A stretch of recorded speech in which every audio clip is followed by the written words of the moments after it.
या पाठोपाठच राज्यातला एकूण 28 जिल्ह्यांमध्ये आज पावसाचा येलो अलर्ट जारी करण्यात आला। यामध्ये मुंबई आणि उपनगरांसह कोकण, पश्चिम महाराष्ट्र, मराठवाडा आणि विदर्भातील अनेक भागांचा समावेश आहे। पुढील काही तासात या भागांमध्ये मेघगर्जनेसह आणि वादळी वाऱ्यासह मुसळधार पाऊस पडण्याची शक्यता वर्तवण्यात आली आहे। तर नागरिकांनी सतर्क राहावं आणि प्रशासनाच्या सूचनांचं पालन करावं असंही आवाहन करण्यात आलं आहे।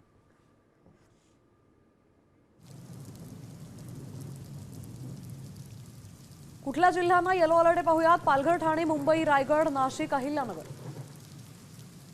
पुणे, सातारा, सोलापूर, छत्रपती संभाजीनगर, जालना, परभणी, बीड, हिंगोली, नांदेड, लातूर, धाराशिव,